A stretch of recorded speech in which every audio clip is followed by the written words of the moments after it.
পর্যন্ত আমি আনি নাই। আমার সন্তান আমার কথা শুনতো, আমার সন্তান আমার কাছে ছিল, আমার সন্তান আমার প্রয়োজন মেটানোর জন্য পাগল পারা হয়ে যেত। আজ আমার সন্তান বিয়ে করার পরে আমাকে আলাদা করে দিয়েছে, আমার কোনো নামা খাওয়ার খোঁজ খবর নেয় না, আমার কোনো কাপড় চোপড়ের খোঁজ খবর নেয় না, কোথায় আছি কেমন আছি সেটাও জানার চেষ্টা করে না। বিয়ে করার পরে আমার সন্তান পরিবর্তন হয়ে গেছে, আমার সন্তানের উপরে আমি রাজি নই, আমার সন্তানের উপরে আমি খুশি নই। ওগো রাসূলুল্লাহ সাল্লাল্লাহু আলাইহি ওয়াসাল্লাম, আমি বড় কষ্ট পেয়েছি আমার সন্তানের ব্যবহারে, তাই আমার সন্তানকে আমি কোনোদিনই বিষয়ে মাফ করব না। বলেন নাউজুবিল্লাহ। আল্লাহ সুবহানাহু ওয়া তাআলা রাসূল আরবি সাল্লাল্লাহু আলাইহি ওয়াসাল্লামের ব্যাপারে কোরআনুল কারীমের ইরশাদে মুবারাকা করছেন, বিসমিল্লাহির রহমানির রহিম, বুইসতু মুআল্লিমান। আমার নবীকে এই ধরায় এই পৃথিবীতে শিক্ষক হিসেবে আমার আল্লাহ প্রেরণ করেছেন। আমার নবীর শিক্ষক একজন, তিনি স্বয়ং আল্লাহ, তিনি স্বয়ং আল্লাহ। আর আমার নবী রাহমাতুল লিল আলামিন গোটা কায়নাতের শিক্ষক, গোটা কায়নাতের উস্তাদ, গোটা কায়নাতের শিক্ষক, গোটা কায়নাতের শিক্ষক হিসেবে আল্লাহ যাকে পাঠিয়েছেন তিনি রাহমাতুল লিল আলামিন। সেই নবী দো জাহানের কামলিওয়ালা বাদশাহ নবী আমাদেরকে শিক্ষা দিয়েছেন কিভাবে দিনাতি পাক করতে হবে, নিজের জীবনটাকে কেমন করে সাজাতে হবে, কিভাবে চললে একজন মানুষ হিসেবে পরিচয় পাবে, কিভাবে চলাফেরা করলে, কিভাবে জীবন অতিবাহিত করলে আল্লাহর রহমত, আল্লাহর দয়া, রহমতুল লিল আলামিনের পক্ষ থেকে রহমত কিভাবে পাওয়া যাবে। যিনি শিক্ষা দিয়েছেন তিনি আমাদের আপনার নবী, নবী দো জাহান হুজুর আরবি সাল্লাল্লাহু আলাইহি ওয়াসাল্লাম। কথা বলেন ঠিক কিনা? আগের যুগে নারীদের কোনো অস্তিত্ব ছিল না। আগের যুগে নারীদেরকে শুধুমাত্র ভোগ্য পণ্য হিসেবে গ্রহণ করা হতো। আইয়ামে জাহেলিয়ার যুগে নারীদের অবস্থা এতই খারাপ ছিল, এতই নিম্ন ছিল, যা ইতিহাসবেত্তাগণ ইতিহাসের মধ্যে প্রকাশ করেছেন, প্রচার করেছেন বইয়ের মাধ্যমে, ঘটনাবলীর মাধ্যমে। এমন অবস্থা ছিল নারীদের কোনো দাম, নারীদের কোনো মূল্য ওই যুগে ছিল না, ভোগ্যপণ্য হিসেবে ব্যবহার হতো। আজ দোজাহানের কামলিওয়ালা নবী রহমতুল লিল আলামিন নবী ওই নারীদেরকে মায়ের মর্যাদা দান করেছেন, ওই নারীদেরকে স্ত্রীর সম্মান দান করেছেন, ওই নারীদেরকে বোনের সম্মান দান করেছেন। রাসূল পাক সাল্লাল্লাহু তাআলা আলাইহি ওয়াসাল্লাম নারীদেরকে এমন মর্যাদায় ভূষিত করে দিয়েছেন, রহমাতুল লিল আলামিন হাদিসে পাকের মাধ্যমে জানিয়ে দিচ্ছেন, আল জান্নাতু তাহতা আকদামিল উম্মাহাত। জুড়ে বলেন না সুবহানাল্লাহ।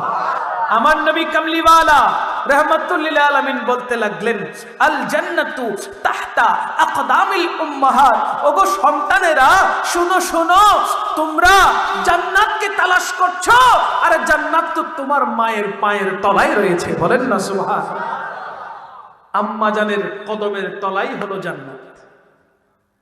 আল জান্নাতু তাহতা আকদামিল উম্মাহাত, মায়ের কদমের তলে প্রত্যেকটি সন্তানের জন্য জান্নাত, বলেছেন রাহমাতুল লিল আলামিন।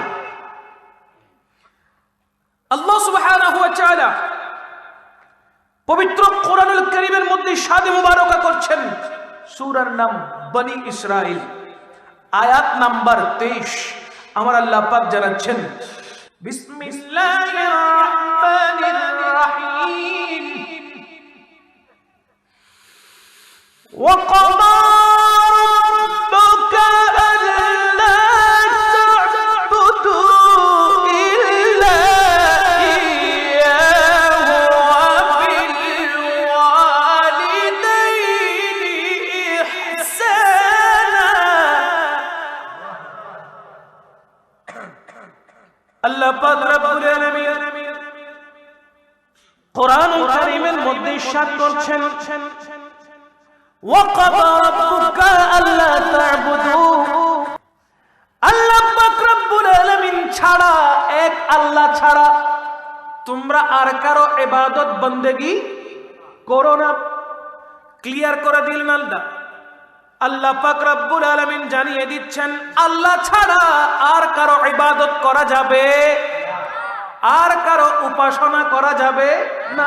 তার মানে বোঝা গেল মূর্তি পূজা করা হারাম, অগ্নি পূজা করা, জোরে বলতে হবে, অগ্নি পূজা করা, মূর্তি পূজা করা, মূর্তি পূজা করা, গাছ পূজা করা, বাঁশ পূজা করা, সূর্য পূজা করা হারাম। সমস্ত কিছু হারাম।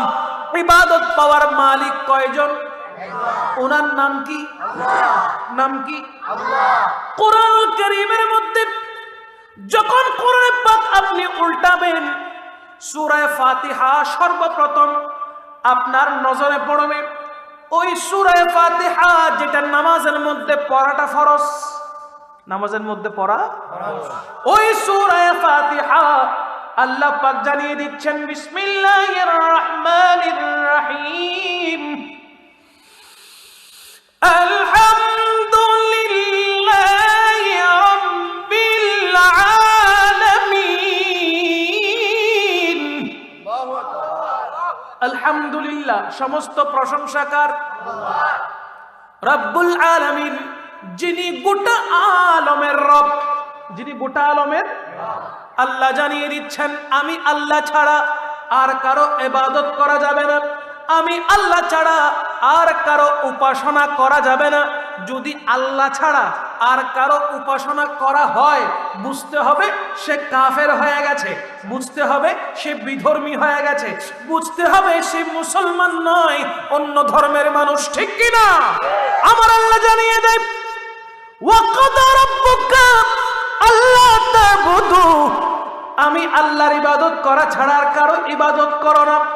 আচ্ছা, এই আয়াতের মধ্যে দেখেন মুফাসসিরিনে কেরাম বলতে লাগলো ওয়াকাদা রাব্বুকা আল্লা তা'বুদু ইল্লা ইয়াহু ওয়া বিল ওয়ালিদাইনি ইহসানা। আমার আল্লাহ পাক জানাচ্ছেন তোমরা মাতা পিতার সাথে সদ্ব্যবহার করো। আয়াত কয়টা? জোরে বলেন না। আয়াত কয়টা?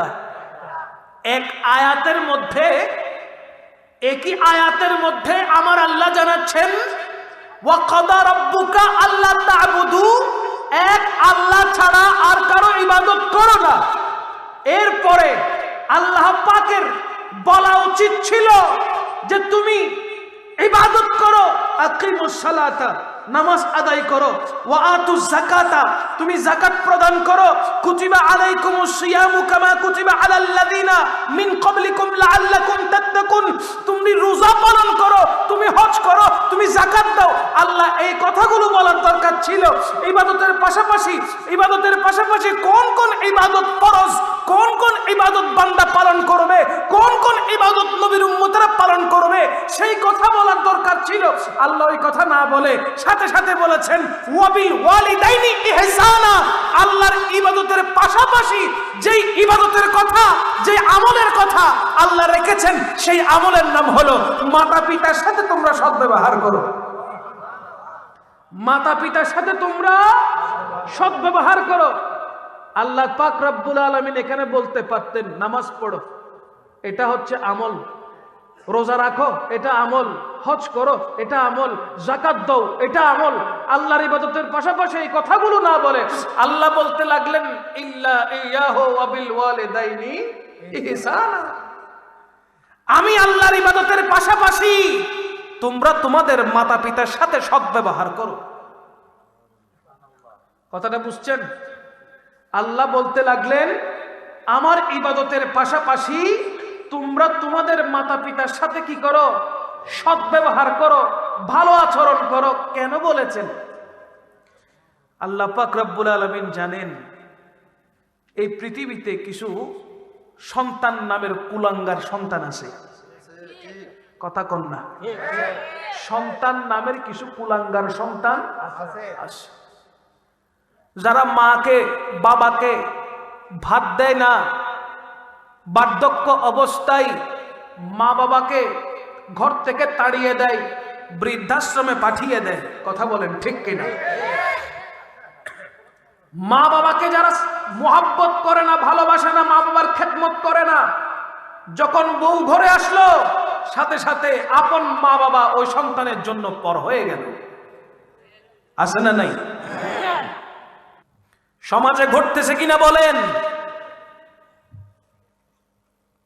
নিজের স্ত্রী, নিজের ওয়াইফ তার শাশুড়িকে লাঠি দিয়ে মারছে, আঘাতের পর আঘাত করছে।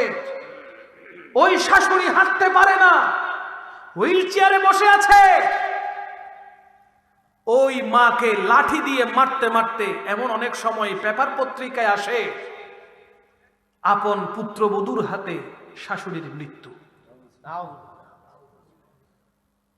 নিউজে যখন দেখা হয়, সোশ্যাল মিডিয়াতে যখন দেখি, বুক ফেটে কান্না চলে আসে।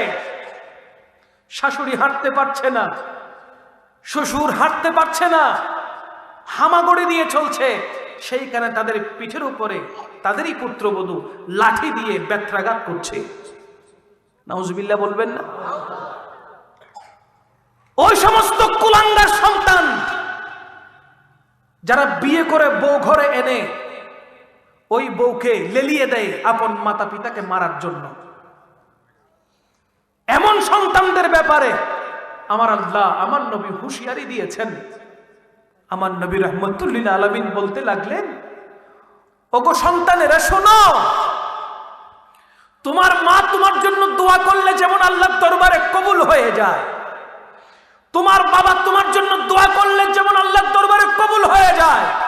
সাবধান থাকো সন্তানেরা, মনে আঘাত পেয়ে যদি একটি উফ শব্দ বের হয়ে যায় তাহলে তোমার দুনিয়া আখিরাত বরবাদ হয়ে যাবে। তোমার দুনিয়া আখিরাত কি হয়ে যাবে? বরবাদ হয়ে যাবে।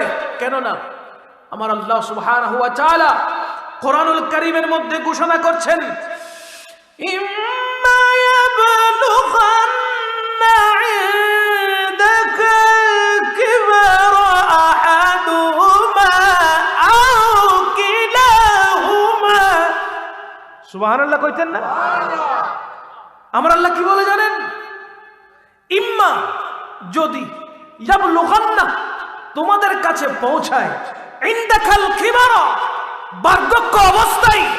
ওগো সন্তানেরা শোনো, তোমাদের মাতা পিতা, আহাদুহুমা আও কিলাহুমা, একজন অথবা উভয়জন যদি তোমাদের নিকট বার্ধক্য অবস্থায় পৌঁছায়, ফালা তাকুল লাহুমা, খবরদার তোমরা তাদের ব্যাপারে কখনো উফ শব্দটি বলবে না। জোরে বলেন না সুবহানাল্লাহ। সন্তানদেরকে বলা হচ্ছে অর্ডার কার? বলেন না, বলেন না, অর্ডার কার?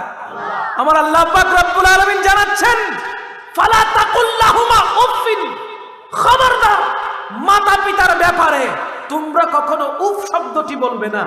এমন অনেক সন্তান আছে, মা যখন বলে, বাবা আমার চোখের চশমাটা তো ভেঙে গেছে, তুই কি একটু এনে দিতে পারবি? সন্তান তখন রাগ করে বলে, আরে মা, সারাক্ষণ শুধু তোমার এটা চাই ওইটা চাই, তোমার চশমা তো গত মাসে বানিয়ে দিয়েছিলাম, তুমি চোখে দেখো না তাই চশমা এনে দিয়েছি, ডাক্তারখানায় নিয়ে গিয়েছি, তোমার পেছনে কত শত হাজার লক্ষ টাকা খরচ করছি, এখন আবার চশমা ভেঙে ফেলেছো, তুমি জানো চশমার দাম কত? 5,000 দিতে হবে, এই দিতে হবে, সেই দিতে হবে। মাকে ধমক দিয়ে কথা বলে, ঠিক কিনা বলেন? বাবা যদি বলে, বাবারে আমাকে একটা লাঠি এনে দেন, আমি তো ভালো করে দাঁড়াইতে পারছি না, তখন ওই সন্তান বাবাকে আঘাত করে করে কথা বলে। এমন অনেক সন্তান আছে না নাই? একটু চিন্তা করে না,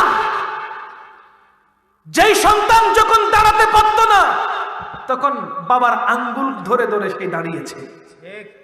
যখন ওই সন্তান ভালো করে দাঁড়াতে পারত না, কথা বলতে পারত না, দৌড়াতে পারত না, তখন ওই বাবা তাকে কাঁধে তুলে নিয়ে নিজে নিজে দৌড়াতেন। বাবা কাঁধে তুলে নিয়ে সন্তানকে নিয়ে হাঁটতেন, বাবা কাঁধে তুলে নিয়ে সন্তানকে নিয়ে ঘুরতেন। ওই সময়টার কথা ভুলে গেছে, আজ একটা লাঠির কথা বলার কারণে ওই সন্তান বাবাকে ধমক দিয়ে কথা বলছে। এমন অনেক সন্তান সমাজে আছে না নাই? আমার আল্লাহ কি বলে জানেন? ওয়ালা তাকুল লাহুমা উফিন, খবরদার, খবরদার মাতা পিতার সাথে খারাপ আচরণ করো না।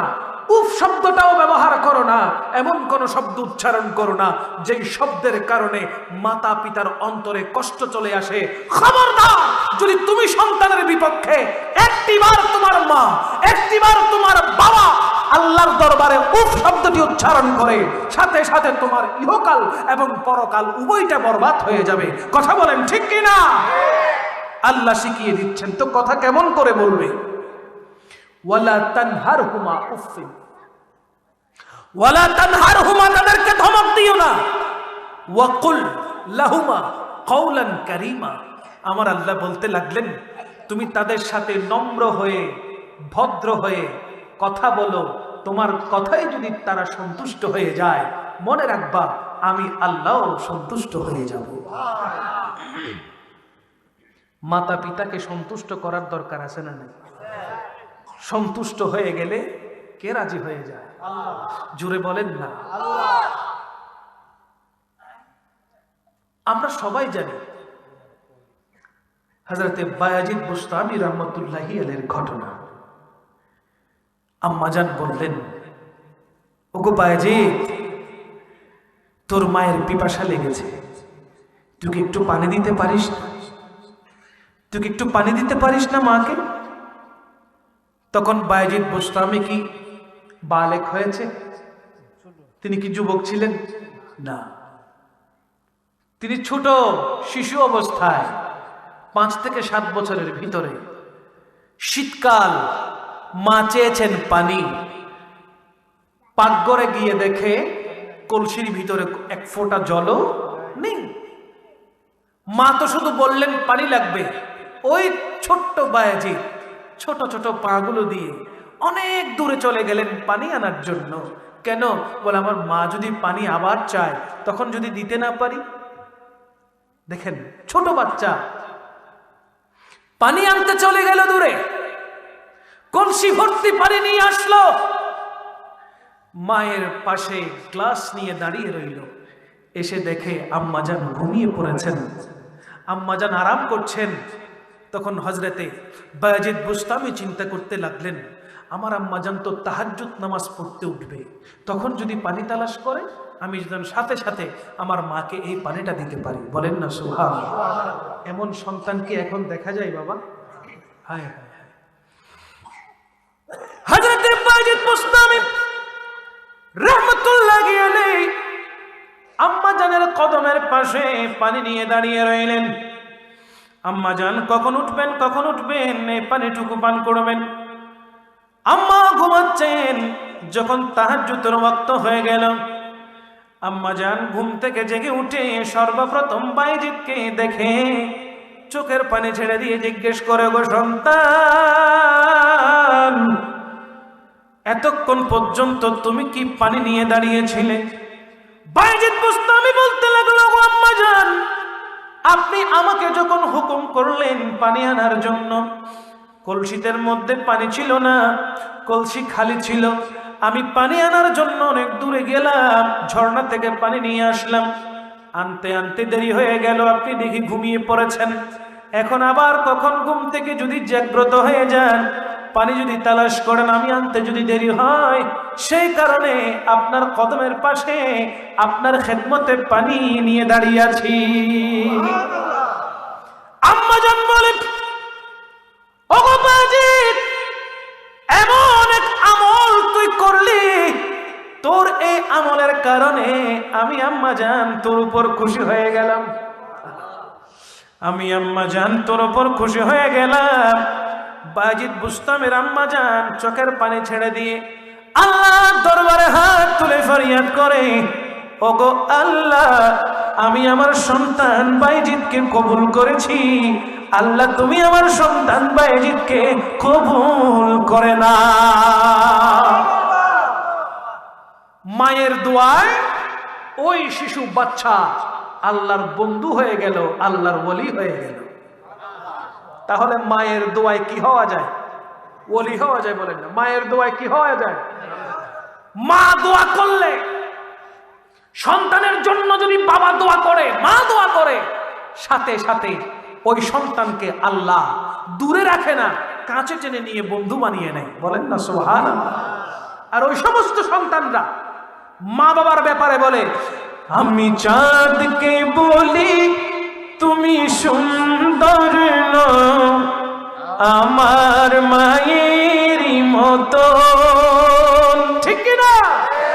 গোলাপকে বলি তুমি মিষ্টি নও, আমার মায়েরই মতো।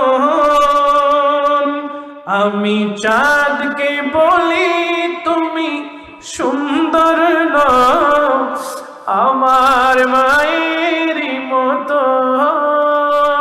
গোলাপকে বলি তুমি মিষ্টি নও, আমার মায়েরই মতো। মাকে ছাড়া চাই না আমি হীরা মানিক শত শত, চাঁদকে বলি তুমি আমার মায়েরই। গোলাপকে বলি তুমি মিষ্টি নও, আমার। মা বাবার খেদমত করতে হবে কি হবে না? বলেন না, হবে কি হবে না? আচ্ছা, একজন সন্তান সে নামাজ পড়ে, রমজানে রোজা রাখে, সে যাকাতও দেয় এবং হজও করছে, কিন্তু মা বাবার খেদমত করে না। মা বাবা ঘরে আছে কি নাই তার কোনো খবর নেয় না। মা বাবা কোন অবস্থায় আছে, খেলো কি খেলো না, পোশাক পেলো কি পেলো না, মা বাবা আরামে আছে কিনা, এই শীতকালে মায়ের কোনো ঠান্ডা লাগছে কিনা, ওই সন্তান খবর নেয় নাই। কিন্তু ইবাদত বন্দেগীতে একদম পটু, রাতভর সে নামাজের মধ্যে পড়ে থাকে। ওই ইবাদত আল্লাহর দরবারে কি কবুল হবে? না। বলেন না হবে না।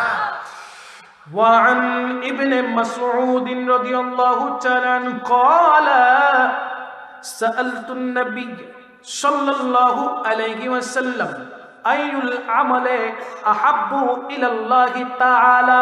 হযরতে ইবনে মাসউদ রাদিয়াল্লাহু তাআলা আনহু থেকে রিওয়ায়াত হচ্ছে, রাসূল আরবী সাল্লাল্লাহু আলাইহি ওয়াসাল্লামকে প্রশ্ন উপস্থাপন করা হলো, প্রশ্ন করা হলো, বলতে লাগলো আইয়ুল আমালে, কোন আমলটি উত্তম, আহাব্বু ইলাল্লাহি তাআলা, আল্লাহর কাছে কোন আমলটি উত্তম।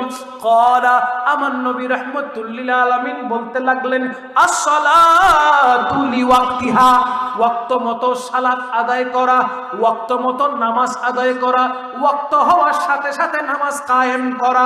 কুলতু, আবার প্রশ্ন করা হলো সুম্মা আইয়ুম, এরপরে কোনটি? ক্বালা, আমার নবী রাহমাতুল লিল আলামিন বলতে লাগলেন বিররুল ওয়ালিদাইন। আল্লাহু আকবার, জোরে বলেন না সুবহানাল্লাহ। আমার নবী রাহমাতুল লিল আলামিন জানিয়ে দেন কুলতু সুম্মা আইয়ুন, এর উত্তরে আমার নবী বলে ক্বালা বিররুল ওয়ালিদাইন, তোমার মাতা পিতার সাথে সদ্ব্যবহার করো, তোমার মাতা পিতার সাথে ভালো আচরণ করো, তোমার মাতা পিতাকে মহাব্বত করে মহাব্বতের সাথে ভালোভাবে আচরণ করো। কুলতু, আবার প্রশ্ন করা হলো সুম্মা আইয়ুন, এরপরে কোনটা? ক্বালাল জিহাদু ফি সাবিলিল্লাহ। চিৎকার দিয়ে বলেন না সুবহানাল্লাহ। আমার নবী জানিয়ে দিচ্ছেন সর্বপ্রথম ওয়াক্ত মতো সালাত আদায় করো। আবার প্রশ্ন করা হলো ইয়া রাসূলুল্লাহ, এরপর কোনটা? বলে কি বিররুল ওয়ালিদাইন, মাতা পিতার সাথে সদ্ব্যবহার করো। আবার প্রশ্ন করা হলো ৩ নম্বর প্রশ্ন সুম্মা আইয়ুন, আমার নবীজি জানিয়ে দিলেন আল্লাহর রাস্তায় জিহাদ করা। জোরে বলেন না সুবহানাল্লাহ। মাতা পিতাকে মহব্বত করা, মাতা পিতার সাথে খারাপ আচরণ না করা, আল্লাহ বলেছেন, আমার নবী বলেছেন। সব ইবাদত করছেন, 5 ওয়াক্ত নামাজ পড়ছেন, রমজানুল মুবারকের রোজা রাখছেন, দান সদকা করছেন, হজ যাকাত করছেন, সবই ঠিক আছে। মানুষের সুবিধা অসুবিধা জানছেন, সামাজিক কাজে নিজেকে নিয়োজিত রেখেছেন, রাষ্ট্রীয় কাজে নিজেকে নিয়োজিত রেখেছেন, কিন্তু ঘরের খবর, বলেন না ঘরের খবর, নাই। মা কি করছে, বাবা কি করছে, ঠিক মতো খাবার পাচ্ছে কিনা, আপনার ওয়াইফ আপনার মা বাবার খেদমত করছে কিনা, আপনার সহধর্মিনী আপনার মা বাবাকে মহাব্বতের চোখে দেখছে কিনা, তাদেরকে ভালো খাওয়া দাওয়া দিচ্ছে কিনা, তাদেরকে পোশাক আশাক দিচ্ছে কিনা, তাদের জন্য ভালো ব্যবস্থা করছে কিনা, আপনি খবর নিচ্ছেন না। শুনে রাখেন, আপনি সন্তানের কোনো ইবাদত আল্লাহর দরবারে কবুল হবে না।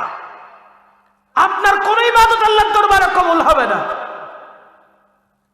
এক সাহাবী, আমার নবীর জামানায় যুবক সাহাবী হযরতে আলকামা রাদিয়াল্লাহু তাআলা জলিলুল কদর সাহাবী, মানুষের উপকার করত, ভালো ভালো কাজ করত। নামাজ তো কাজা করা অনেক দূরের ব্যাপার, যেহেতু সাহাবী ভালো কাজের মধ্যে নিজেকে নিয়োজিত রাখতেন। হঠাৎ ওই আলকামা সাহাবী রোগাক্রান্ত হয়ে গেলেন, অসুস্থ হয়ে গেলেন। সাহাবী অসুস্থ হয়ে যাওয়ার কারণে আলকামার স্ত্রী আমার নবীর দরবারে দৌড়ে দৌড়ে আসলেন। ইয়া রাসূলুল্লাহ, ইয়া হাবিবাল্লাহ, আপনার দরবারে ফরিয়াদ, আমার স্বামী আলকামা আপনার সাহাবী এমন কোন রোগে ধরেছে আমি জানি না, আমার স্বামীর জবান বন্ধ হয়ে গেছে, আমার স্বামী কথা বলতে পারছে না, আমার স্বামীর জবান বন্ধ হয়ে গেছে, চোখ দিয়ে পানি পড়ছে, সারা শরীর পুড়ে যাচ্ছে। এখন কোন অবস্থায় তিনি রয়েছে, কখন মওত হয়ে যায় জানি না। ইয়া রাসূলুল্লাহ, আমি বড় ভীত অবস্থায় আপনার দরবারে এসেছি, আপনি আমাকে সাহায্য করুন। আপনার দরবারে আমি উপস্থিত হলাম, আপনি আমাকে সাহায্য সহযোগিতা করুন। আমার রাসূল হযরতে বিলাল হাবশীকে ডাক দিলেন, হযরতে সালমান ফারসিকে ডাক দিলেন, বলে ওগো সালমান ফারসি, ওগো বিলাল হাবশী, যাও যাও, আলকামার কি অবস্থা হয়েছে তাড়াতাড়ি খবর নিয়ে আমি রাসূলের কাছে জানান দাও। হযরতে বিলাল হাবশী নবীর হুকুম পালন করার জন্য আলকামার ঘরে গিয়ে দেখে আলকামার অবস্থা ভালো না, যে কোনো মুহূর্ত মালাকুল মউত চলে আসতে পারে, আলকামার জান কবজ করে নিয়ে যেতে পারে। এখন হযরতে বিলাল হাবশী অনেকবার চেষ্টা করলেন, ওগো আলকামা, জবান খুলে একবার পড়ো লা ইলাহা ইল্লাল্লাহু মুহাম্মাদুর রাসূলুল্লাহ, একবার কালমায়ে তয়বা পড়ে নাও, জবানটা খুলে একবার কালমায়ে শাহাদাত পড়ে নাও, কারণ দুনিয়াতে যাওয়ার সময় যদি তুমি ঈমানদার হয়ে যেতে পারো, যদি তুমি ঈমান নিয়ে যেতে পারো, তোমার কবর জগৎটা জান্নাতে পরিণত হয়ে যাবে। ঈমান নিয়ে যেতে পারলে দুনিয়া থেকে যাওয়ার সাথে সাথে সে কি হয়ে যায়? জান্নাতি হয়ে যায়। সে কি হয়ে যায়? যদি সে ঈমানদার হতে পারে। বেঈমান হয়ে গেলে সারা বছর আমল করলেও কোনো কাজে। হযরত বিলাল হাবশী চেষ্টা করলেন নবীর সাহাবীর জবান দিয়ে কালমা পড়ানোর জন্য, কিন্তু নবীর সাহাবী হযরতে আলকামা এমন ভাবে ঠোঁটগুলো বন্ধ হয়ে গেল, জবানটা এমন ভাবে বন্ধ হয়ে গেল, ওই জবান দিয়ে কোনো শব্দ বের হচ্ছে না। দৌড়ে গেলেন আমার নবীর দরবারে, ইয়া রাসূলুল্লাহ, আলকামার তো অবস্থা খুবই খারাপ, জবান আটকে গেছে, কোনো শব্দ উচ্চারণ করতে পারছে না। ইয়া রাসূলুল্লাহ, এখন কি করব? আমার নবী বললেন, তাড়াতাড়ি যাও, আলকামার আম্মা বেঁচে আছে কিনা জেনে আসো। তাড়াতাড়ি যাও, আলকামার আম্মা বেঁচে আছে কিনা খবর নাও। সাথে সাথে দৌড়ে গেলেন, আলকামার সহধর্মিনীকে জিজ্ঞেস করলেন, তোমার শাশুড়ি কোথায়? বলে, আমার শাশুড়ি অমুক গ্রামে অমুক পাহাড়ে থাকে, অমুক গ্রামে অমুক পাহাড়ে থাকে। সাথে সাথে হযরতে বিলাল হাবশী এবং সালমান ফারসি রাদিয়াল্লাহু তাআলা উভয়জনে দৌড়ে গিয়ে হযরতে আলকামার আম্মাজানের চৌকাঠে গিয়ে বলতে লাগলেন, ওগো আলকামার আম্মাজান, আপনাকে দয়াল নবী সালাম পেশ করেছেন। সাথে সাথে আলকামার আম্মা বিচলিত হয়ে গেল। বুড়ি মানুষ হাঁটতে পারে না, লাঠির উপর ভর করে করে হাঁটে। ওই বুড়ি বলতে লাগলো, হায় আফসোস, যদি আমার শক্তি থাকতো, আমার হাঁটুতে যদি শক্তি থাকতো, আমি দৌড়ে আমার নবীর দরবারে চলে যেতাম। আমার হাঁটুতে তো শক্তি নেই। এই কথা যখন বললেন, তখন বিলাল হাবশী বলতে লাগলেন, আমি কি আমার রাসূলকে এখানে নিয়ে আসবো? আলকামার আম্মা বলতে লাগলেন, আস্তাগফিরুল্লাহ, খবরদার, হায়াতুন নবীকে এখানে আসতে হবে না। আমার যত কষ্ট হোক প্রয়োজনে হামাগুড়ি দিয়ে আমার নবীর দরবারে যাব।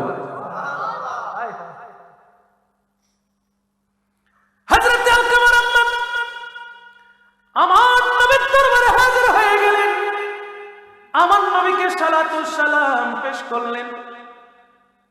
আমার নবী জানান, ওগো আলকামার আম্মা জান, আপনার সন্তানের ব্যাপারে আমি রাসূলকে আপনি কিছু বলুন। আলকামার আম্মা জান হাসতে হাসতে মুচকি হেসে হেসে আমার নবীকে জানাচ্ছেন, ইয়া রাসূলুল্লাহ, আমার ওই সন্তান কলিজার টুকরা সন্তান, যেই সন্তান পরোপকারী, যেই সন্তান অপরের কাজে নিজেকে সারাক্ষণ নিয়োজিত রাখে, আমার সন্তানের কাছে কেউ কোনো কিছু চাইলে তাকে খালি হাতে ফেরত দেয় না।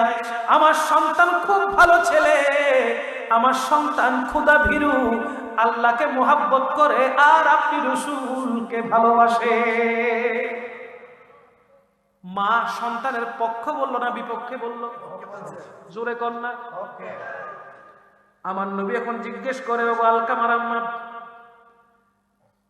আপনার ব্যাপারে আপনার সন্তান কেমন ছিল?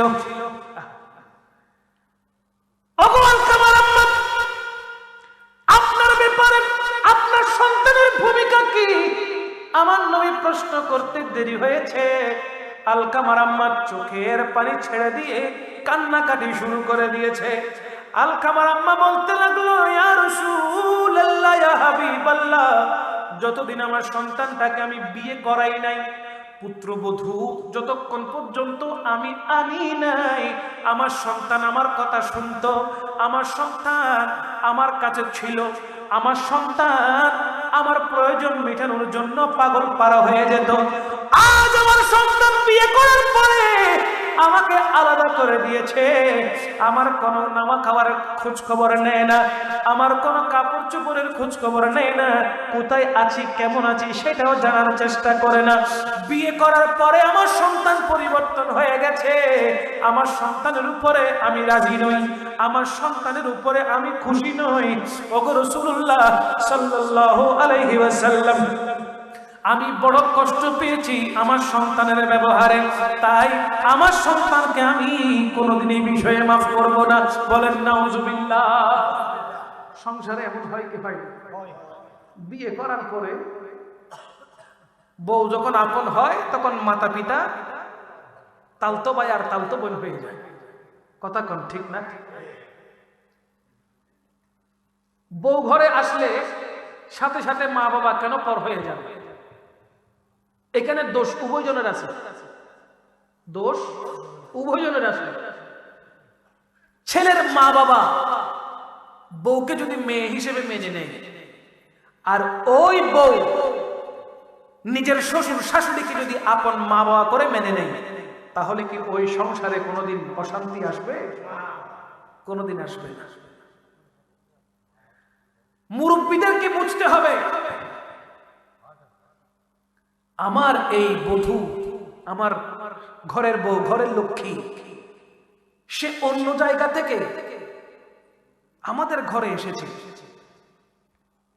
ভিন্ন এক পরিবারে এসেছে, ভিন্ন এক পরিবেশে এসেছে।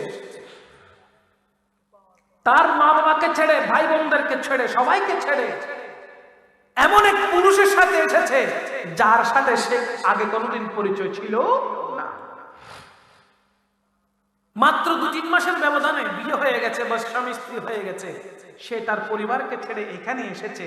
তার মানে সে আমাদের ঘরকে আলোকিত করার জন্য এসেছে, আমাদের ঘরে ওয়ারিশ দেওয়ার জন্য এসেছে, বংশধর বাড়ানোর জন্য এসেছে।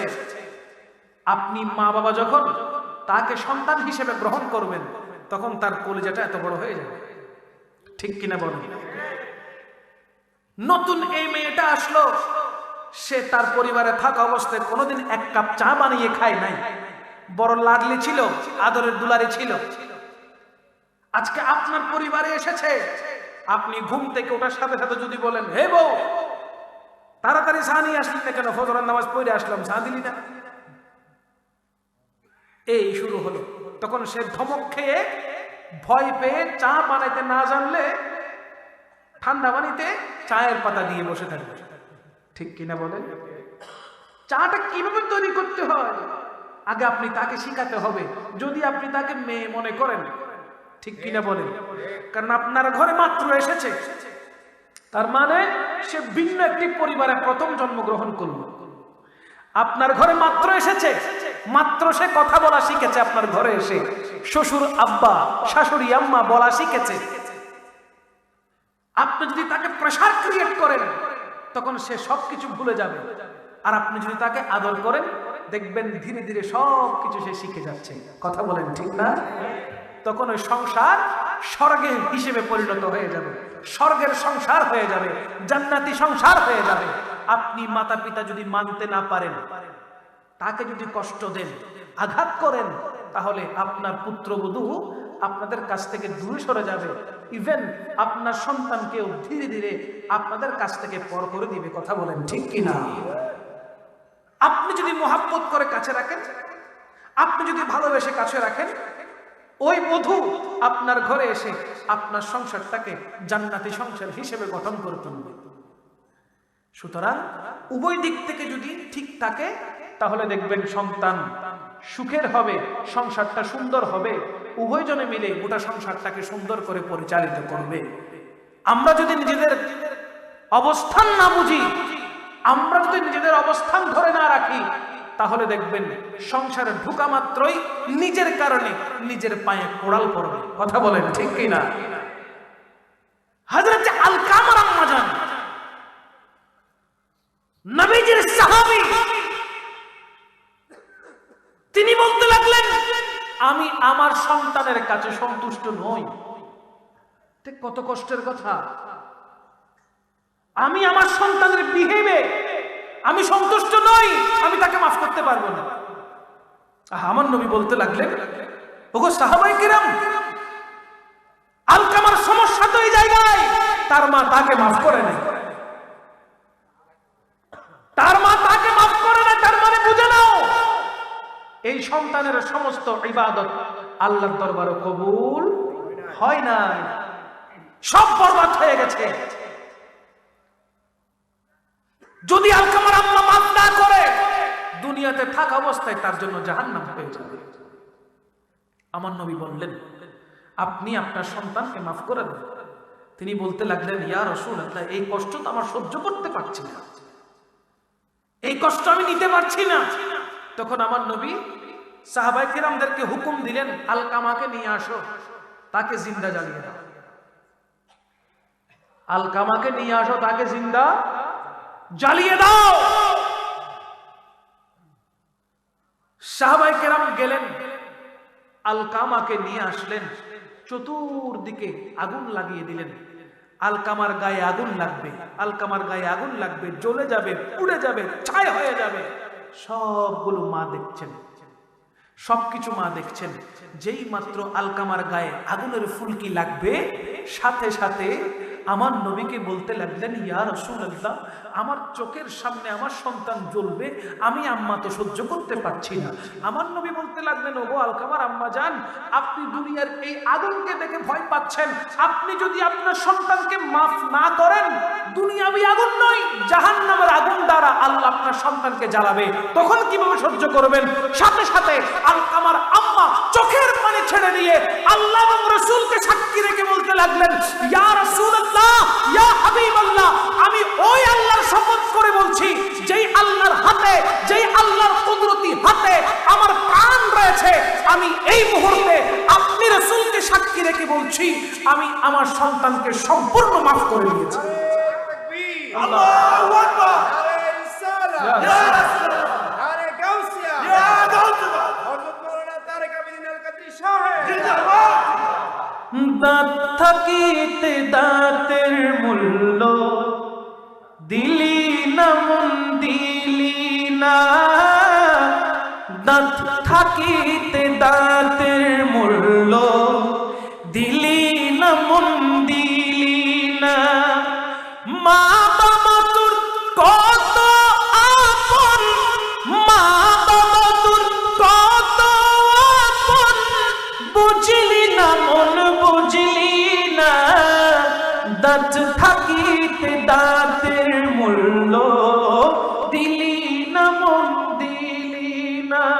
আল্লাহু আকবার বলেন।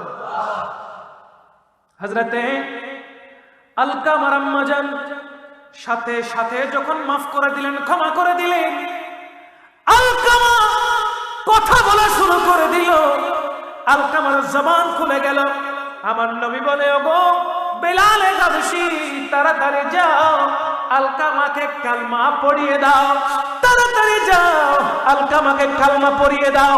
কারণ কি, আমি রাসূল দেখতে পাচ্ছি ইতিপূর্বে আলকামাকে কালমা পড়ানোর সাথে সাথে মালাকুল মউত জান কবজ করে নিয়ে যাবে। আর বেশিক্ষণ সময় নাই, তুমি তাড়াতাড়ি যাও।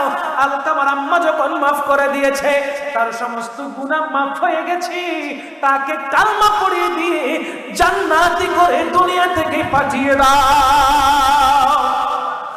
মা বাবার খেদমত করলে জাহান্নামী থাকলেও কি হয়ে যায়? জান্নাতি হয়ে যায়। এজন্য মা বাবাকে মোহাব্বত করতে হবে, খেদমত করতে হবে, মা বাবার দিকে খেয়াল রাখতে হবে। এখন তো অনেক সন্তান আসে মা বাবাকে পা ধরে সালাম করতে চায়, আসে না নাই? আবার এখানের ভিতরে অনেকে বলে কি এটা শিরক, বলে কি না বলেন? ফতোয়ার তো কোনো আগামাতা জানে না, খালি কয়া দিলেই সারে।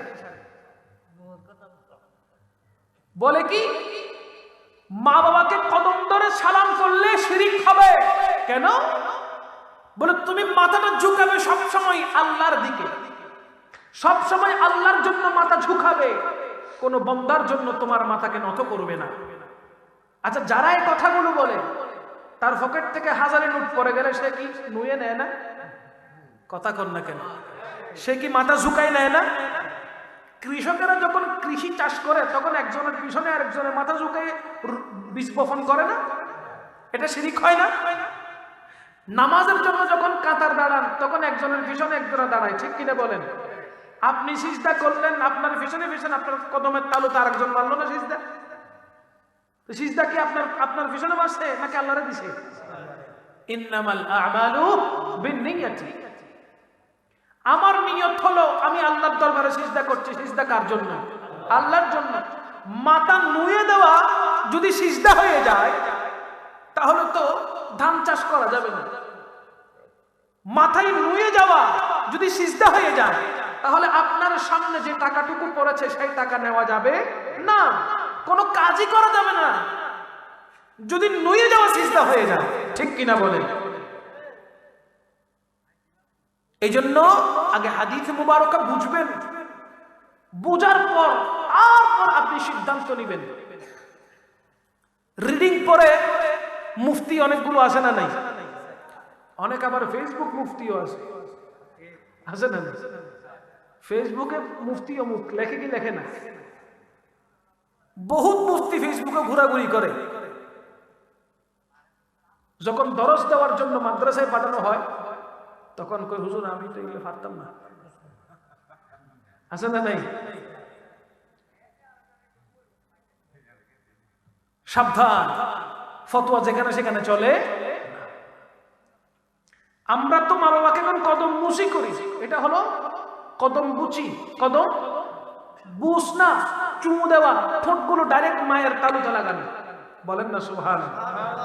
আপনার এই ঠোঁট মায়ের পায়ের তালুতে লাগানো, আপনার ঠোঁট বাবার পায়ের তালুতে লাগানো। কেন লাগাবেন? কেন লাগাবেন? যেহেতু আমার নবী বলেছেন মায়ের পায়ের নিচে সন্তানের বেহেশত। জোরে বলেন না সুবহানাল্লাহ।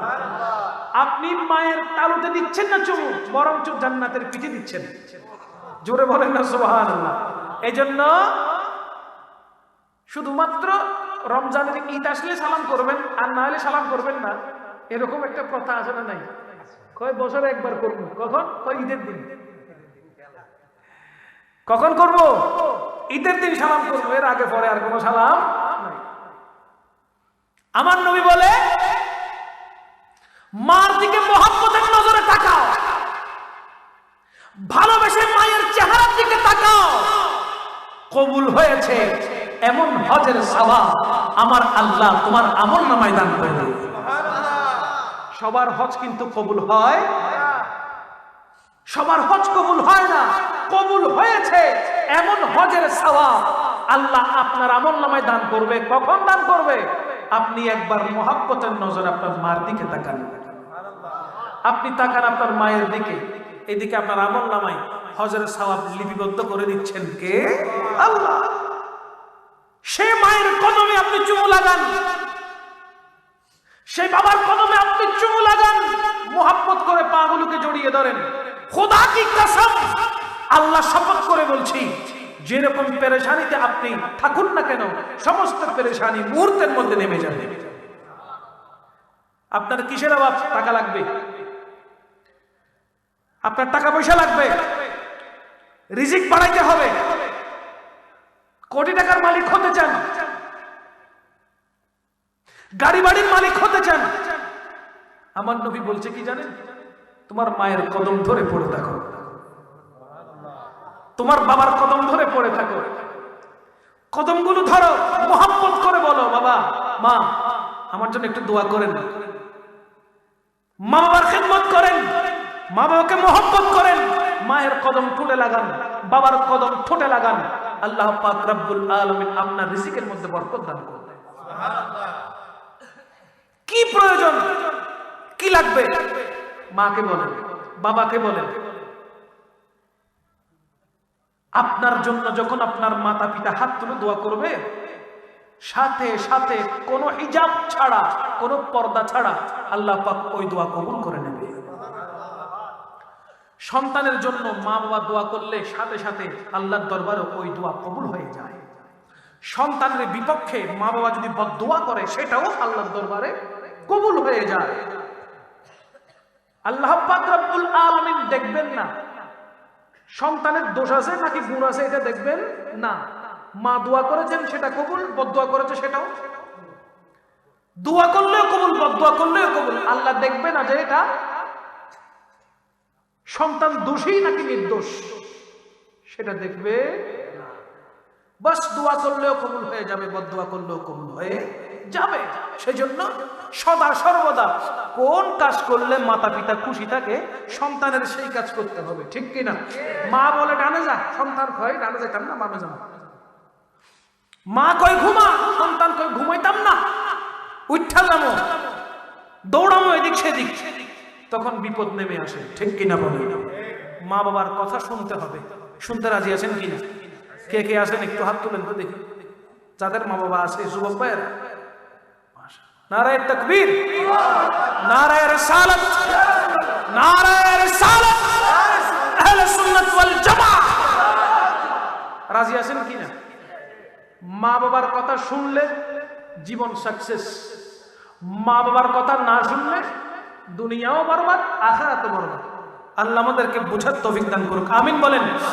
সোনার মদিনা আমার প্রাণের মদিনা, সোনার মদিনা আমার প্রাণের মদিনা, সব ভুলিব কিন্তু তোমায়,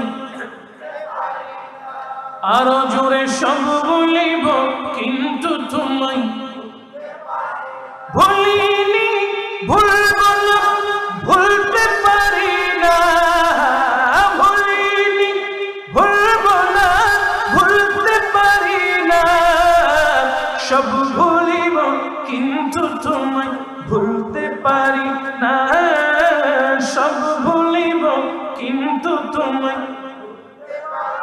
সোনার মদিনা আমার, আরো জোরে বলতে হবে, সোনার মদিনা আমার প্রাণের মদিনা, সব ভুলিব কিন্তু তোমায় ভুলতে পারি না, সব ভুলিব কিন্তু তোমায় ভুলতে পারি না। জান্নাতের বাগান তোমায় নবী বলেছেন, খাকে শেফার অধিকারী তোমায় করেছেন।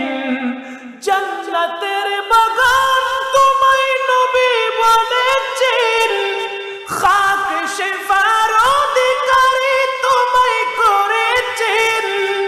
তোমার বুকে প্রবাহিত নূরের ঝরনা, তোমার বুকে প্রবাহিত নূরের ঝরনা, সব বলিব মাশাআল্লাহ না সব বলিব কিন্তু তোমায় সোনার মদিনা আমার প্রাণের মদিনা সোনার মদিনা আমার প্রাণের মদিনা সব বলিব না সব বলিব কিন্তু তোমায় বলেন না সুবহানাল্লাহ। এইগুলো পড়লে অন্তরটা শান্তি হয়ে যায়। বেচैन অন্তর, কিছুই ভালো লাগতেছে না, কি করলে ভালো লাগবে কি করলে ভালো লাগবে। অনেক যুবক ভাইরা দৌড় দিয়ে কক্সবাজার চলে যায়, ঠিক না? দৌড়ায় চলে যায় কক্সবাজার, বলে কিছুক্ষণ পানিতে ডুব দিয়ে আসলে ভালো লাগবে, ঠিক কি না? দৌড়াই একটু শান্তির আশায়। আমি বলি অন্তর যতই পেরেশান হোক, শান্তি কিছুতেই পাচ্ছেন না, একটু যদি নবীর মোহাব্বত থেকে থাকে আপনার কলবে, আপনি হেডফোন লাগিয়ে নাতে পাক শুনুন, একটা দুটো শুনতে না শুনতে দেখবেন আপনার চোখের পানি পড়ছে, আপনার কলিজা ঠান্ডা হয়ে গেছে। কোরআনে পাকের তিলাওয়াত আপনি শুনুন, কোরআনে পাকের তিলাওয়াত শুনতে শুনতে দেখবেন আপনার অশান্ত হৃদয় শান্ত হয়ে গেছে। সুবহানাল্লাহ। বলতে চাই মার দোয়া কবুল হয়ে যায়, মার বদদোয়া কবুল হয়ে যায়। হযরতে আবু হুরায়রা রাদিয়াল্লাহু তাআলা থেকে বর্ণিত এই হাদিস মুবারাকা সহিহুল বুখারী 9 পারার 337 নম্বর পৃষ্ঠায় নোট হয়েছে, হাদিস নাম্বার 320। ইরশাদে মুবারাকা হচ্ছে হযরতে আবু হুরায়রা রাদিয়াল্লাহু তাআলা বলতে লাগলেন, বনি ইসরাইলের জামানায় জুরাইশ নামক একজন বড় সাধক ছিলেন। কি নাম? জুরাইশ। বড় সাধক ছিলেন, সিদ্ধি পুরুষ ছিলেন, যা বলতেন তা হতো, যেটা বলতেন সেটা হতো, হাত তুললেই কবুল হয়ে যেত। এখন তার এই কারামত গুলো দেখে পুরা এলাকার মধ্যে সবাই তার এক নামে পরিচয় হয়ে গেছে, সবাই তার জন্য পাগল, লোকে লোকারণ্য তার দরবার, ভিড় জমেছে। হঠাৎ সে যখন রিয়াজতে বসলো, ঘরের দরওয়াজা দরবারে এসে তার আম্মা জান করাঘাত করলেন, আঘাত করলেন, দরজায় নক করলেন, একবার দুইবার তিনবার নক করার পরে ভিতর থেকে কোনো শব্দ আসে না, আওয়াজ করে না। তার মানে হযরতে জুরাইশ বসেছেন ধ্যানে, মা টোকা দিচ্ছেন, ওই ধ্যান ভাঙছে না। হঠাৎ মা মুখ ফসকে বলে ফেলেছেন, বদদোয়া করেছেন, তুমি আজকে অনেক বড় সাধক হয়েছো, আমার ডাক তোমার কান পর্যন্ত পৌঁছাচ্ছে না, দেখবা তোমাকে খারাপ নারী দিয়ে আল্লাহ বেইজ্জত করে ছাড়বে। নাউজুবিল্লাহ বলবেন না? নারী দিয়ে আল্লাহ বেইজ্জত করে ছাড়বে, ওটা বলে চলে গেলেন। হযরতে জুরাইশ শুনছেন কিন্তু ধ্যান ভাঙেন নাই, তাড়াতাড়ি উঠে দরজা খুলে দেখে মা নাই, মা চলে গেছে। ভিতরে ভয়ের সঞ্চালন হলো, কি জানি কি হবে, কি জানি কি হবে। আমি তো ইচ্ছা করে নয়, অনিচ্ছাকৃত দরজা খুলতে দেরি হয়েছে। তিনি বুঝে নিলেন যে হয়তো আল্লাহ এটা মাফ করবেন না। বেশ কিছুদিন যাওয়ার পর একজন প্রস্টিটিউট নারী, দেহ ব্যবসায়ী, ওনার দরবারে ঢুকে সবাইকে বলতে লাগলো, আমার পেটে জুরাইশের সন্তান, আমার পেটে জুরাইশের সন্তান। বলেন না নাউজুবিল্লাহ। পুরো দরবার গরম হয়ে গেল। কোন মহিষী নারী তো চাইবে না নিজের বদনাম নিজের কাঁধে তুলে নিতে, ঠিক কিনা? সবাই বলা বলি শুরু করলো, হায় আল্লাহ, যাকে পীর সাহেব মানতাম, যাকে আল্লাহর ওলি মানতাম, আজকে সেই 2 নম্বরই কাজ করেছে। এই মহিষী নারী তো কখনো মিথ্যা বলতে পারে না, তার গর্ভের মধ্যে সন্তান রয়েছে, পেট দেখা যাচ্ছে, 8-9 মাস হবে। এই সন্তান নিশ্চয়ই জুরাইশের সন্তান। সবাই ছি থু নিক্ষেপ করে সেখান থেকে বের হয়ে যাচ্ছে। হযরতে জুরাইশ সবাইকে বললেন, একটু থামো, অপেক্ষা করো, ফয়সালা আসবে, ফয়সালা আসবে, একটু অপেক্ষা করো। কেউ কথা শুনে না, সবাই চলে গেছে, দরবার ছেড়ে চলে গেছে। কিছুদিন পর হযরতে জুরাইশ ওই মহিলাকে ধরে আনতে বললেন। ওই মহিলাকে ধরে আনা হলো।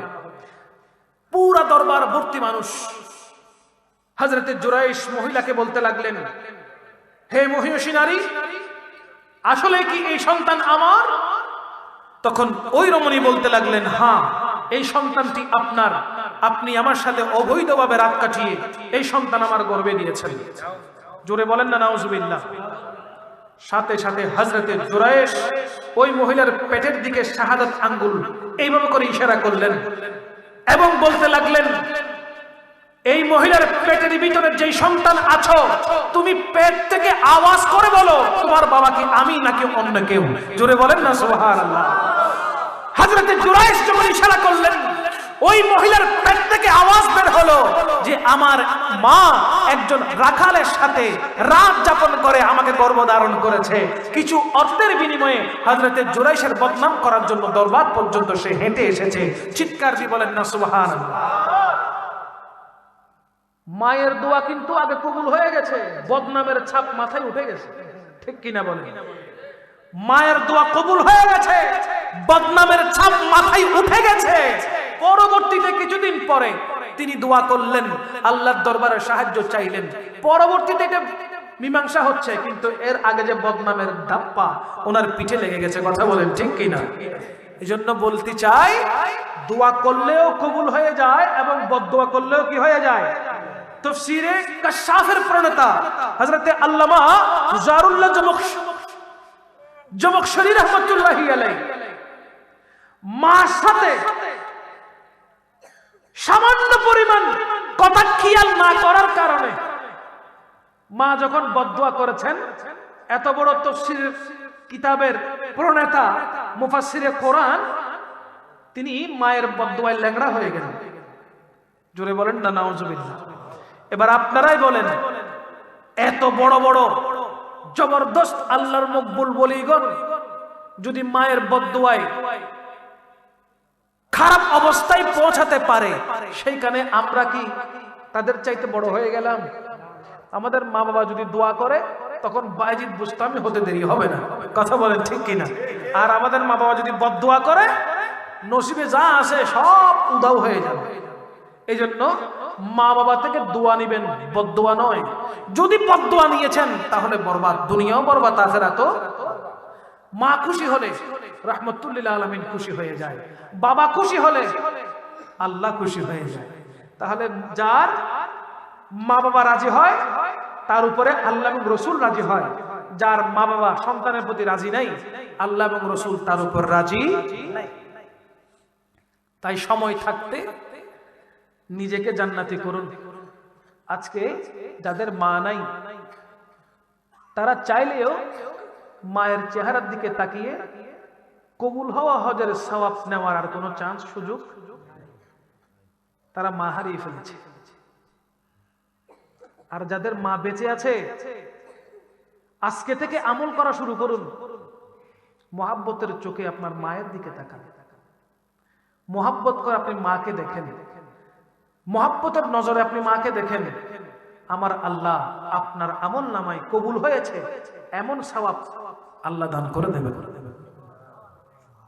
যাদের মা দুনিয়া থেকে চলে গেছেন, যাদের বাবা দুনিয়া থেকে পর্দা করে ফেলেছেন, টনে টনে মনে মনে মাটি নিয়ে অন্ধকার কবরে শুয়ে আছেন, আল্লাহ পাক তাদেরকে জান্নাতের আলা মাকাম দান করুন। আমরা জমিনের উপরে আছি, নিঃশ্বাস আছে তাই। নিঃশ্বাস চলে গেলে জোর করেও আর জমিনের উপরে থাকা যাবে না। জমিনের উপরে রয়েছি, শীত লাগছে তাই মোটা কাপড় পরেছি, শাল পরেছি, সোয়েটার পরেছি। যাদেরকে জমিনের নিচে দাফন করে এসেছি, শুধু একটি সাদা কাফনের কাপড়। কথা বলেন ঠিক না? আমাদেরকে দুনিয়া থেকে চলে যেতে হবে। নিঃশ্বাস আছে বিদায় জমিনের উপরে, নিঃশ্বাস গেলে কোথায়? নিচে নিচে, 3.5 হাত মাটির নিচে। আমরা কেউ এখানে থাকবো না, চলে যেতে হবে।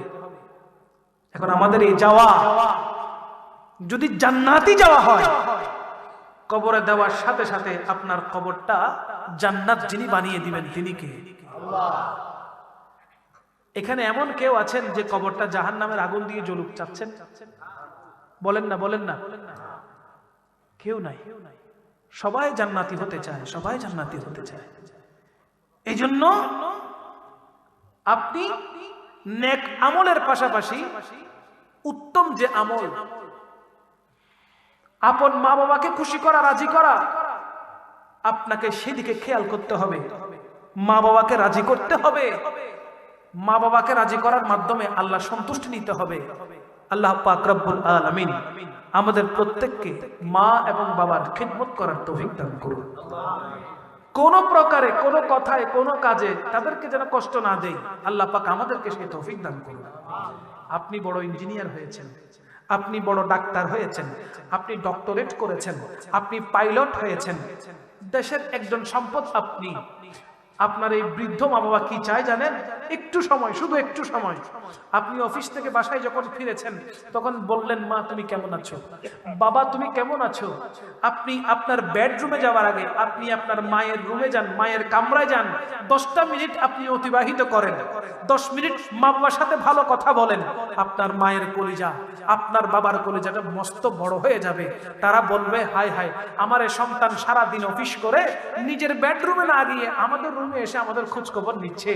এর চাইতে বড় আমরা সৌভাগ্যবান কি হতে পারে? আমাদের সন্তানের জন্য আমরা হাত তুলে দোয়া করছি, আল্লাহ তুমি আমার সন্তানকে আরো বড় করে দাও। কথা বলেন ঠিক কিনা? মা বাবা দোয়া করে সন্তানের জন্য। আরে যেই মা বাবা আপনি যখন হাঁটতে পারেন নাই, চলতে পারেন নাই, তখন আপনাকে মানুষের মতো মানুষ করেছে, সেই মা বাবা আপনার থেকে কিছুই চায় না, ভালো ব্যবহার ছাড়া। আপনি উপোস থাকলে আপনার মা বাবা দৌড়ে যেখান থেকে পারে সেখান থেকে ব্যবস্থা করে আপনাকে খাবার দিয়েছে। পোশাক পরিধান করানোর জন্য নিজে না পরে আপনাকে পরিধান করিয়েছে। সেই মা বাবা আপনার থেকে কিছুই চায় না, শুধু একটু ভালো আচরণ চায়, একটু মোহাব্বত চায়, একটু ভালোবাসা চায়। আর আপনি ওই ভালোবাসা দিতে পারছেন না বলে আপনি ভর্তি করায় দিচ্ছেন বৃদ্ধাশ্রমে গিয়ে। এক বৃদ্ধ মা ফোন দিয়ে এসেছেন, সন্তান কিছু লাগলে মা আমারে ফোন কইরো। মারা দিয়ে এসছে কোথায়? বৃদ্ধাশ্রমে। বছর কয়েকটা চলে যায়। ওই মা মোবাইলের দোকানে গিয়ে বলে, বাবা এই মোবাইলটা দেখো তো ঠিক আছে কিনা। বলে ঠিক আছে তো, মোবাইল সবগুলো তো ঠিক আছে, কল যাচ্ছে, কল আসতেছে। বলে আমার না এই নাম্বারে, এই মোবাইলে আমার সন্তানরা কেন কল করে না? আজ 2 বছর পার হয়ে গেল, একটা সন্তানের কলও এই নাম্বারে আসলো না।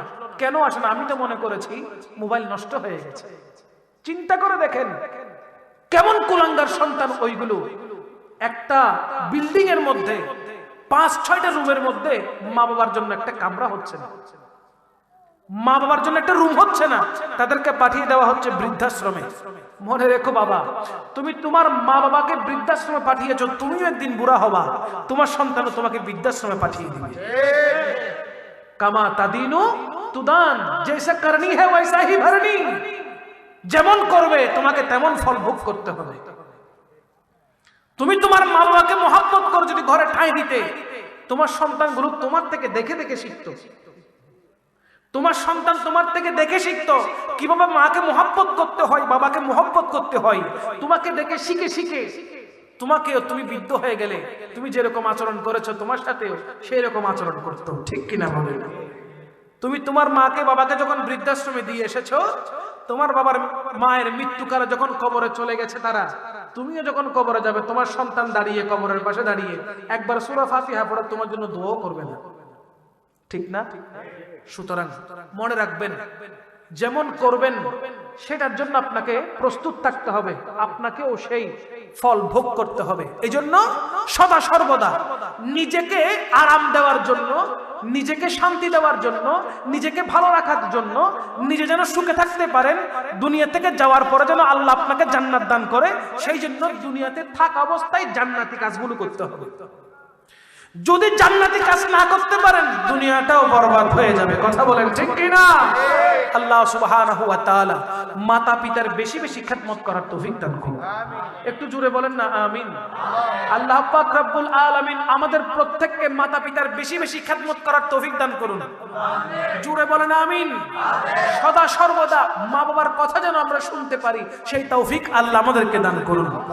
সোনার মদিনা বহু দূরে, সোনার মদিনা বহু দূরে, কিন্তু মদিনাওয়ালা আওয়াজ হচ্ছে না, কিন্তু মদিনাওয়ালা আরো জোরে, সোনার মদিনা, সোনার মদিনা, কিন্তু মদিনাওয়ালা আমার অন্তরে, কিন্তু মদিনাওয়ালা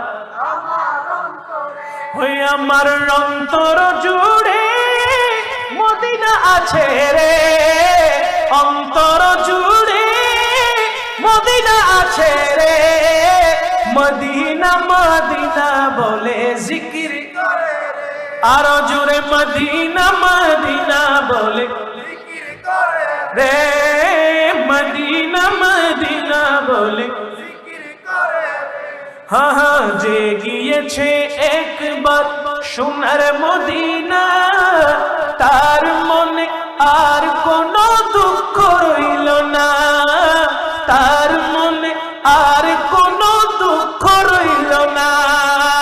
যে গিয়েছে একবার সোনার মদিনা, তার মনে আর কোনো দুঃখ, মাশাআল্লাহ, তার মনে আর কোনো দুঃখ, যে গিয়েছে একবার সোনার মদিনা, তার মনে আর কোনো দুঃখ রইল না, তার মনে আর কোনো দুঃখ রইল না।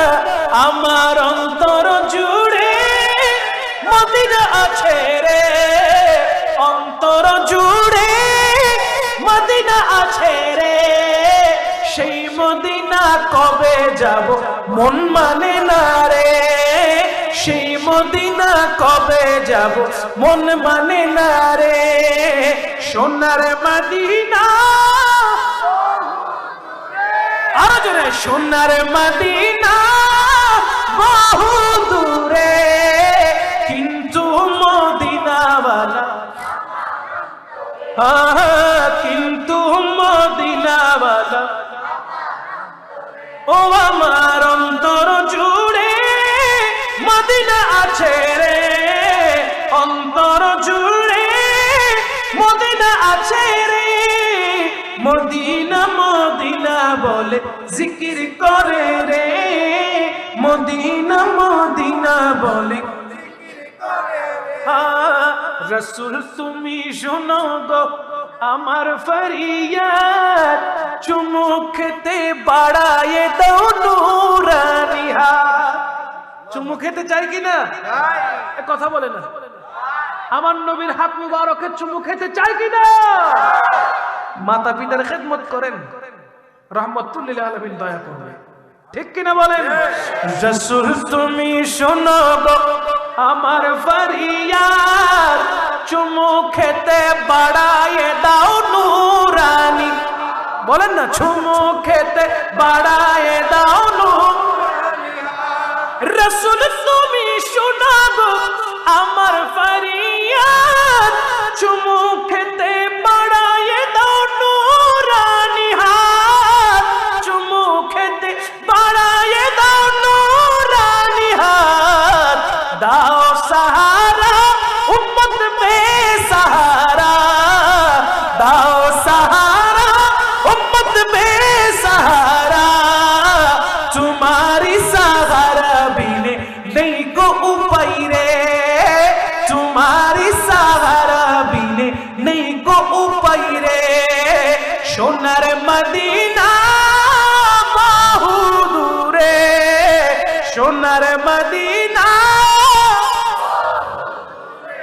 আহা কিন্তু মদিনাওয়ালা আমার অন্তরে, কিন্তু মদিনাওয়ালা হায় আমার অন্তর জুড়ে মদিনা আছে রে, আমার অন্তর জুড়ে মদিনা আছে রে। মদিনা মদিনা বলে মাশা আল্লাহ, মদিনা মদিনা বলে করে রে আল্লাহ, মদিনা মদিনা বলে জিকির করে রে, মদিনা মদিনা বলে জিকির শান্তি লাগে কিনা? হায় হায় হায়, মোহাব্বত থাকলে ভালোবাসা থাকলে ওই জিকিরের মধ্যে রহমত বাড়িয়ে দেয় কে? আল্লাহ। আরে কত ভালো লাগে আমার, আরো জোরে, কত ভালো লাগে আমার, আরো ভালো লাগে নবীর দুরূদ, মাশাআল্লাহ আরো ভালো লাগে নবীর সালাম, নবীর দুরূদ সালাম, নবীর হ্যাঁ নবীর দুরূদ সালাম, নবীর আল্লাহুম্মা সাল্লি আলা সাইয়্যিদিনা মুহাম্মাদিন, আল্লাহুম্মা সাল্লি আলা সাইয়্যিদিনা মুহাম্মাদিন, নবীর দুরূদ সালাম, নবীর হ্যাঁ নবীর দুরূদ সালাম, নবীর প্রেম ধ্যানে মগ্ন হয়ে সারাক্ষণ গাই শুধু তাহার গুণগান, সারা জীবন গেয়ে জানি ফোরাবে না তাহার সম্মান, গেয়ে যাব নবীর নাতে রাসূল, গেয়ে যাব নবীর নাতে রাসূল, যতদিন থাকবে এই দেহে প্রাণ নবীর দূর, আহা নবীর দূর সালাম, নবীর দূর সালাম, নবীর দূর সালাম, কত ভালো লাগে আমার নূর নবী, আরো জোরে কত ভালো লাগে, আরো ভালো লাগে নবীর দুরূদ সালাম, আরো ভালো লাগে নবীর সালাম, নবীর দুরূদ সালাম, নবীর দুরূদ সালাম, নবীর দুরূদ সালাম, নবীর দুরূদ সালাম। এই পৃথিবী হবে ধ্বংস একদিন, থাকবো না মোরা সব খবরে বিলীন, তারপরে আসবে রোজ কিয়ামত, সব কিছুর হিসাব হবে সেদিন, আপন করে নিবেন নবী, আপন করে নিবেন নবী, তাই ধরে রাখো তাহার দামান, নবীর দুরূদ নবীর দুরূদ নবীর দুরূদ সালাম, নবীর দুরূদ সালাম, কত ভালো লাগে আমার, কত ভালো লাগে আমার, আরো ভালো লাগে নবীর দুরূদ সালাম, আরো ভালো সালাম, আরো ভালো লাগে, আল্লাহুম্মা মাশাআল্লাহ সাইয়্যিদিনা, আরো জুড়ে আল্লাহুম্মা সাইয়্যিদিনা মুহাম্মাদিন, নবীর দুরূদ সালাম, নবীর দুরূদ সালাম।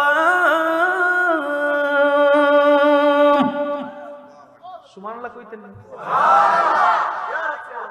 হ্যাঁ, ইনশাআল্লাহ। ভালো লাগছে নাকি খারাপ লাগে?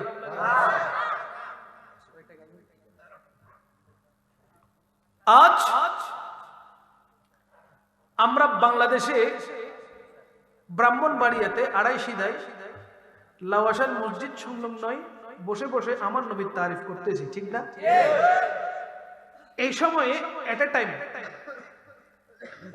ভারতে হিন্দেলওয়ালি খাওয়াজাগান আতাই রসুল খাওয়াজায়ে গরিব নওয়াজের উরসে পাক চলতেছে, যেখানে মুসলমানের সংখ্যার চাইতে বিধর্মীদের সংখ্যা বেশি। ইসলামের ইতিহাসে বিজ্ঞ আলেমগণ সবাই ঐক্যমত হয়েছেন, আমার গরিব নওয়াজ খাওয়াজাগান আতাই রসুল খাওয়াজায়ে গরিব নওয়াজের হাতে যেইভাবে বিধর্মীরা মুসলমান হয়েছেন, ইতিপূর্বে কারো কাছে কারো হাতে ওইভাবে মুসলমানের সংখ্যা হয়নি। বলেন না সুবহানাল্লাহ। আমার গরিব নওয়াজ তিনি একা একজন হিন্দুস্তানের জমিনে বসে 90 লক্ষ মুসলমান বানিয়েছে। অন্যান্য আল্লাহর মকবুল ওলিদের উরসে পাক হয় একদিন, কয়দিন? আর আমার গরিব নওয়াজের উরুস শরীফ পালিত হয় 6 দিন। কয়দিন? 6 দিন টানা উরসে পাক পালিত হয়। কেন 6 দিন? একদিন নয়, কেন 6 দিন কেন হলো? গরিব নওয়াজের শরীর থেকে আল্লাহ পাক যখন ছায়া তুলে ফেলেছিলেন, আল্লাহর দরবারে গরিব নওয়াজ হাত তুলে ফরিয়াদ করতে লাগলেন, বারে ইলাহি, আপনি আমাকে আবার আমার ছায়া ফেরত দেন। কেন? বলে আল্লাহ রাসূল সাল্লাল্লাহু আলাইহি ওয়াসাল্লামের দেহ মুবারকে কোনো ছায়া ছিল না। ওগো আল্লাহ, এটাও যদি এখন যদি আমার শরীরের ছায়া না থাকে, তাহলে আমার মুরিদগুলো মিসগাইড করে ফেলবে, আমার মুরিদগুলোর অবস্থা খারাপ হয়ে যাবে। কেন? তখন তারা আমি গরিব নওয়াজকে নবী মনে করবো। নাউজুবিল্লাহ। আমার নবীর যেমন ছায়া ছিল না, আপনি আমার উপর খুশি হয়ে আমার ছায়া নিয়ে গেছেন, আল্লাহ আমার ছায়া ফেরত দেন। আমি চাই না আমার মুরিদগুলো পথভ্রষ্ট হয়ে যা, আপনি দয়া করে আমার ছায়া ফেরত দেন। আল্লাহ পাক রব্বুল আলামিন ইলহাম করলেন, আমি যা একবার নিয়ে নিই তা আবার ফেরত দেই না। জোরে বলেন না সুবহানাল্লাহ। ওগো মুঈনুদ্দিন, আমি তোমার উপরে খুশি হয়েছি, রাজি হয়েছি, যার কারণে আমি তোমাকে আমি এত বড় বুজুর্গি দান করেছি, আমি আবার ওইটা ফেরত দিতে পারবো না। তখন তিনি পহেলা রজবুল মুরাজ্জম মাসে নিজের হুজরা শরীফে প্রবেশ করলেন। একদিন পার হয়ে গেল, 2 দিন পার হয়ে গেল, 3 দিন পার হয়ে গেল, 4 দিন পার হয়ে গেল, 5 দিন পার হয়ে গেল। 6 দিনের মাথায় মুরিদগণ, খলিফাগণ যারা ওখানে ছিলেন সবাই বলতে লাগলেন, এইভাবে গরিব নওয়াজ এতদিন তো এক জায়গায় এভাবে ছিলেন না, সুতরাং নিশ্চয়ই কোনো না কোনো দুর্ঘটনা ঘটেছে। 6 রজব সবাই সিদ্ধান্ত নিয়ে যখন দরওয়াজা ভেঙে ভিতরে প্রবেশ করলেন, তখন দেখতে পেলেন আমার গরিব নওয়াজকে আল্লাহ পাক রব্বুল আলামিন কবুল করেছেন। আমার গরিব নওয়াজ দুনিয়া থেকে পর্দা মুবারক করেছেন। ইন্না লিল্লাহি ওয়া ইন্না ইলাইহি রাজিউন। এভাবে দেখার পর 2টি দল হয়ে গেছে, এক দল মুনাফিক, এক দল মুমিন। মুনাফিকরা বলতে লাগলো, গরিব নওয়াজ তিনি আল্লাহ পাক রব্বুল আলামিনের ডাকে যে ঈমান নিয়ে যেতে পেরেছেন, তার কি গ্যারান্টি আছে? জোরে বলেন না নাউজুবিল্লাহ। গরিব নওয়াজ যে আল্লাহকে রাজি করে ঈমানদার হয়ে দুনিয়া থেকে বিদায় নিয়েছেন, সেটার গ্যারান্টি কি? তারা যখন চতুর্দিকে এই কথা সাইলাব করে দিল, সাথে সাথে আল্লাহ সুবহানাহু ওয়া তাআলা গরিব নওয়াজের কপাল মুবারকের উপরে আরবি অক্ষরে লিখে দিলেন, হাদা হাবিবুল্লাহ মাতা ফি হুব্বিল্লাহ। চিৎকার দিয়ে বলেন সুবহানাল্লাহ। লেখা উঠে গেল আরবিতে, হাদা হাবিবুল্লাহ। তোমরা যার ব্যাপারে সন্দেহ করছো, তিনি হলো আল্লাহর হাবিব। মাতা ফি হুব্বিল্লাহ, আল্লাহর মোহাব্বতে, আল্লাহর ভালোবাসায় যিনি পর্দা করেছেন, সুতরাং আর কোনো সন্দেহের অবকাশ নেই, তিনি আল্লাহর বন্ধু, আল্লাহর সান্নিধ্যে তিনি চলে গেছেন। জোরে বলেন না সুবহানাল্লাহ। যে গরিব নওয়াজ হিন্দুস্তানের জমিনে এখনো পর্যন্ত গরিব নওয়াজের দরবারে মানুষ যাচ্ছে, বিধর্মীরা আমার গরিব নওয়াজের দরবারে গিয়ে সুহবত পেয়ে তারা এখনো পর্যন্ত ইসলাম ধর্ম গ্রহণ করতেছে, এখনো পর্যন্ত ইসলাম ধর্ম গ্রহণ হচ্ছে গরিব নওয়াজের দরবার থেকে। আর যারা গরিব নওয়াজের বিপক্ষে কথা বলেন, অনেকে এমন আছে না, খাজা কি দিতে পারে, বলে কি বলে না, খাজার এখানে সব গাঁজার ব্যবসা, বলে কি বলে না। আমি বলবো চোর চোরের খবর রাখে, ডাকাত ডাকাতের খবর রাখে, গাঁজাখোর গাঁজার খবর রাখে, কথা কোন ঠিক কিনা। ইমানদার ইমানদারের খবর রাখবে, মুনাফিকের সাথে মুনাফিকের সম্পর্ক থাকবে, ইমানদারের সম্পর্ক কখনো থাকতে পারে না। সুতরাং তুমি যখন গাঁজার কথা বলছো, নিশ্চয়ই বোঝা গেল তুমি গাঁজাখোর। গাঁজার খবর তোমার কাছে আছে, গাঁজা কোথায় পাওয়া যায়, তাই প্রশাসনকে বলবো যদি ওই গাঁজাখোরকে ধরা যায়, গাঁজার গাঠটি পাওয়া যাবে, ঠিক কিনা বলেন। খাজা গরিব নওয়াজ এখনো পর্যন্ত রওজা পাকে আরাম করছেন, কিন্তু বিধর্মীরা এখনো বীর জমিয়ে সেখান থেকে ইমানি দৌলত নিয়ে আসতেছে, ঠিক কিনা বলেন। সরাসরি না গেলে বাবা এগুলো বুঝবেন না, যদি একবার যান বুঝবেন তো গরিব নওয়াজের শান আমার আল্লাহ কেমন করে বাড়িয়েছেন। জোরে বলেন না সুবহানাল্লাহ। আজকে চেয়েছিলাম খাজা গরিব নওয়াজের শানে কিছু কথা বলবো, কিন্তু সময় অতিবাহিত হলো। আমাকে বলা হয়েছে মাতা পিতার শানে কিছু কথা বলার জন্য, কোরআন এবং সুন্নাহর আলোকে কিছু কথা উপস্থাপন করেছি। যদি আপনাদের মনে আঘাত পেয়ে থাকে তাহলে আমাকে ক্ষমা করবেন, কেননা আমি যা কথা বলেছি আপনাদের ভালোর জন্য, আমাদের সকলের ভালোর জন্য, আল্লাহ এবং রাসূল পাকের সুন্নাহ যেন আমাদের ভিতরে থাকে, সেই কথাগুলো আমি বলেছি। আল্লাহ সুবহানাহু ওয়া তাআলা যা বলেছি ওই কথাগুলোকে আমল করার তৌফিক দান করুন। আর একটু জোরে বলেন না, আরো মোহাব্বতে বলেন না। হিন্দিল বলে খাজা আমি তোমার দিওয়ানা, পূরণ করো খাজা আমার মনের বাসনা। সুবহানাল্লাহ বলেন না। নামাজ চাইলে কি মনের বাসনা পূরণ করতে পারে না? পূরণ করছে না? বলেন না করছে না? করতে পারেন, ক্ষমতা দিছে কে? আল্লাহ। আল্লাহ কোরআনে বলেছেন ওয়াবতাগু ইলাইহিল ওয়াসিলা, কোরআন বলছে ওসিলা তালাশ করো, আর কাট মুল্লারা বলে ওসিলা বলতে কোনো কিছু, আরে ওসিলা ছাড়া নিজের ইজ্জত ডাকবে না, এই যে কথা কয় না, ওসিলা ছাড়া নিজের ইজ্জত, ইজ্জত ডাকতেছেন কিসের ওসিলায়? কাফরের ওসিলায়।